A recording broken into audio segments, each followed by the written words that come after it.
இன்றே டவுன்லோட் செய்து உங்கள் ஃபேவரட் ஷோக்களை என்ஜாய் பண்ணுங்க.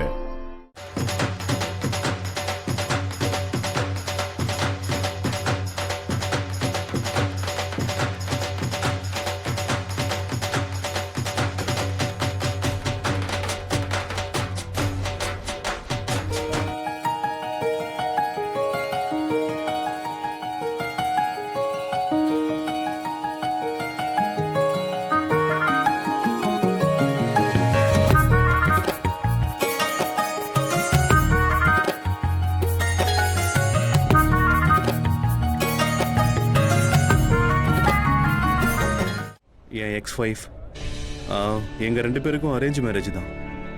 யூனோ ஸ்டார்டிங்கில் எங்களுக்கு நடுவில் எல்லாமே நல்லா தான் போயிட்டு இருந்தது. அதுக்கப்புறம்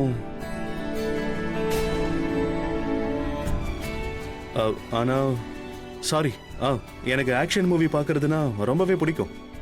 இன்ஃபேக்ட் அனிமேட்டட் மூவிஸும் எனக்கு பார்க்க ரொம்பவே பிடிக்கும். அருந்ததிக்கு அனிமேட்டட் மூவிஸ்னால் ரொம்பவே பிடிக்கும். ஆக்சுவலி நான் அவ கூட தான் பார்க்க ஆரம்பித்தேன். அப்புறம் எனக்கும் ரொம்ப பிடிச்சிருச்சு. அப்புறம் நாங்கள் 2 பேரும் ஒன்றா பார்ப்போம், ஒன்றா என்ஜாய் பண்ணுவோம். அப்புறம் எங்களோட ஃபேவரட் ஸ்போர்ட்ஸ் பாக்ஸிங். உங்களோட ஃபேவரட் ஸ்போர்ட்ஸ் என்னது? அருந்ததிக்கு பாக்ஸிங்னா சுத்தமாக பிடிக்காது. ஷீஸ் லைக் ரியல் லைஃப்ல என்னால் பாக்ஸிங் பார்க்க முடியலன்னா ரியல் லைஃப்ல எப்படி பார்க்க முடியும்னு கேட்பா. நீங்க இங்க என்கிட்ட பேச வந்திருக்கீங்களா இல்ல அருந்ததியை பத்தி பேச வந்திருக்கீங்களா? நீங்க ரொம்ப நேரமா அருந்ததின்னு அவங்கள பத்தியே பேசிட்டு இருக்கீங்க. அது மட்டும் இல்லாம உங்களோட கவனமும் வேற எங்கேயோ தான் இருக்கு. எதுக்கு அப்படிலாம்? உங்களுக்கு என்கிட்ட கல்யாண விஷயத்த பத்தி பேச இன்ட்ரெஸ்டே இல்லனா என்ன எதுக்கு இங்க வர சொன்னீங்க? என்ன கிண்டல் பண்றதுக்காகவா? பொண்ணுங்களுக்கு மரியாதை கொடுக்க முடியலன்னா ஏன் இப்படி எல்லாம் நடிக்கிறீங்க? இதனாலதான் உங்க வைஃப் உங்களை விட்டுட்டு போயிட்டா. ஒரு நிமிஷம், எதுக்கு நீங்க இவர்கிட்ட இந்த மாதிரி பேசுறீங்க? இவர் எதுவும் சொல்லலங்கிறதுக்காக நீங்க என்ன வேணாலும் பேசலாம்னு அர்த்தம் கிடையாது. இவரோட வைஃபை ஏன் விட்டாருங்கிறதுலாம் இவரோட பர்சனலான விஷயம். சோ நீங்க தேவையில்லாம நடுவுல பேசாதீங்க. முதல்ல எங்களுக்கு நடுவுல பேச நீங்க யாரு? நீங்க இவரோட எக்ஸ் வைஃப் தானே? இப்போ வைஃப் கிடையாது. இங்க நாங்க 2 பேரும் பேசிட்டு இருக்கோம். சோ ப்ளீஸ் நீங்க நடுவுல பேசாதீங்க. அப்புறம் இவரு என்ன கல்யாணத்தை பத்தி பேசுறதுக்கு வர சொல்லிருக்காரு. நம்ம அத பத்தி பேசலாம்ல? இல்ல இது வேண்டான்னு சொல்லலாம். ஆனா எதுக்கு இப்படி என்ன அவமானப்படுத்தணும்? இல்ல நீங்க இவரை பத்தி என்ன சொன்னீங்க? இவர் மேல அவ்வளவு அக்கறை இருக்குன்னா எதுக்கு அப்புறம் அவரை விட்டீங்க? நீங்க பாருங்க, நீங்க இவங்க கிட்ட இந்த மாதிரி எல்லாம் பேசக்கூடாது. நாம எதுக்கு மீட் பண்ணிருக்கோம்னு கூட அவளுக்கு தெரியாது. முதல்ல இவரை எதுக்காக நீங்க விட்டீங்கன்னு சொல்லுங்க.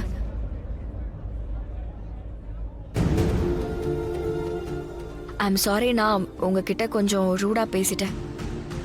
ஆனா நீங்க 2 பேருமே என்ன பண்ணிட்டு இருக்கீங்க? நீங்க 2 பேருமே பிரிஞ்சுட்டீங்கல்ல? அப்ப கூட ஒருத்தரை பத்தி இன்னொருத்தர் யோசிக்கிறீங்க.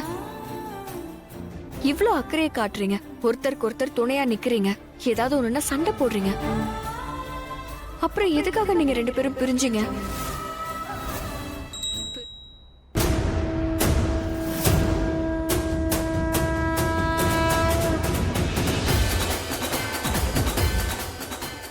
பாட்டி, நீங்க இந்த நேரத்துல இங்க வா, இப்படி உட்கார். என்னாச்சு பாட்டி? நீங்க ஓகே தானே? ஏ, யாருக்காவது மனசு சரியில்லைன்னு தான் சாமி கும்பிட வருவாங்களா? திடீர்னு எனக்கு சாமி கும்பிடணும்னு தோணுச்சு. அதனால தான் இங்க வந்தேன். லக்ஷ்மி இருந்திருந்தா என் கூட வந்திருப்பா. ஆனா இன்னைக்கு அவ இங்க இல்லையே. அதனால தான் தனியா பாட ஆரம்பிச்சிட்டேன். ஆனா திடீர்னு என் மனசுல கடவுள் என்கிட்ட எதையோ சொல்லணும்னு நினைக்கிறாருன்னு தோணுது. என்ன சொல்றீங்க? என்ன விஷயத்த பத்தி பேசுறீங்க பாட்டி? எனக்கு என்னமோ லக்ஷ்மியோட வாழ்க்கையில இந்த நாள் ரொம்ப முக்கியமான நாள்னு தோணுது. அதாவது லக்ஷ்மி அன்னைக்கு கல்யாணம் முடிவாயிடுமா? அது எனக்கு தெரியல. ஆனா லக்ஷ்மியோட வாழ்க்கையில ஒரு பெரிய திருப்பம் வரப்போகுது. கடவுள் அதைத்தான் சொல்ல நினைக்கிறார் போல இருக்கு. இப்படி ஏதாவது எனக்கு தோணுச்சுன்னா அதுல தப்பே இருக்காது. இன்னைக்கு லக்ஷ்மிக்கு ஏதோ நடக்க போகுதுன்னு நினைக்கிறேன்.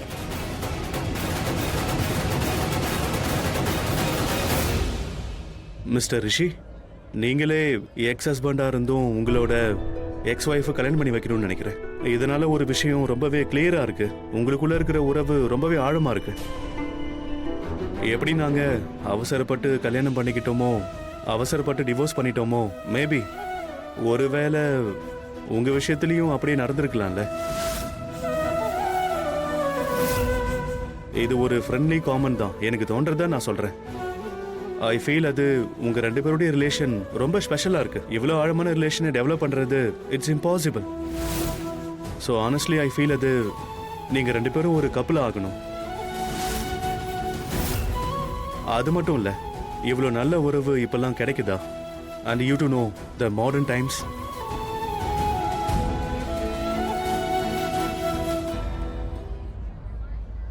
நீங்க என்ன சொல்றீங்க? ஆன் a friendly note, நானும் உங்ககிட்ட ஒன்னு சொல்லிடுறேன். ரிஷிக்கும் எனக்கும் கல்யாணம் ஆக போகுது. ஆமா ஆரவ், எதுக்காக எனக்கு இவ்ளோ கஷ்டமா இருக்கு? என்னோட மனசு ஏன் வலிக்குது? ரிஷி மலிஷ்காவோட கல்யாணத்தை பத்தி எப்ப பேசினாலும் இல்ல அவங்க ரெண்டு பேரும் நெருங்கினாங்கன்னா என்னோட மனசு ஏன் இவ்ளோ வலிக்குது? அவங்க ரெண்டு பேரும் ஒருத்தருக்கு ஒருத்தர் காதலிக்கிறாங்க, கல்யாணம் பண்ணிக்கணும்னு நினைக்கிறாங்க. நான் தானே ரிஷிக்கு எப்பவுமே புரிய வச்சுக்கிட்டே இருக்கேன். அப்ப எதுக்கு என்னாலேயே அவனை விட்டு தள்ளி இருக்க முடியல? நான் எதுக்காக புரிஞ்சுக்க மாட்டேங்கிறேன்? இங்க பாரு, நீ ரிஷியை விட்டு தள்ளிதான் இருக்கணும், நான் ரிஷியை விட்டு தள்ளி இருக்கணும். போதும், நடந்ததெல்லாம் போதும் லக்ஷ்மி.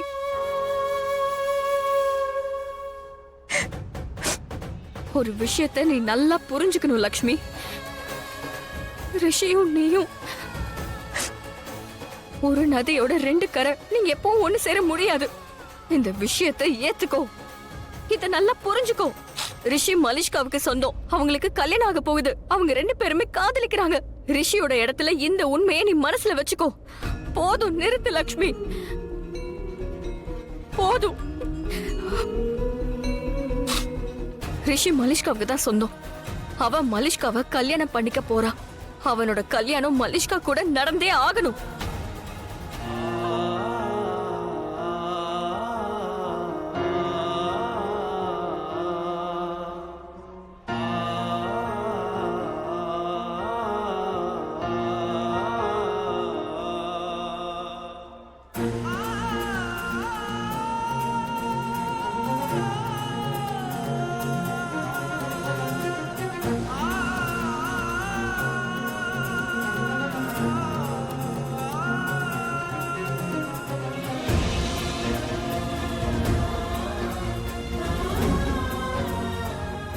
ரிஷி, யாரை தேடிட்டு இருக்க? அது லக்ஷ்மியை ரொம்ப நேரமா காணோம். அவ தொலைஞ்சு போக என்ன குழந்தையா? அவளை காணும் தேடுற? நீ இப்ப அவளோட ஹஸ்பண்ட் கிடையாது, நீ எனக்கு ஹஸ்பண்ட் ஆக போற. நீ என்ன மட்டும் கவனிக்கிறியா? நான் எங்க இருக்கேன்றத பத்தி யோசி. அப்புறம் ப்ளீஸ் அவளை பத்தி யோசிக்கிறத நிறுத்து. அவ வந்துருவா.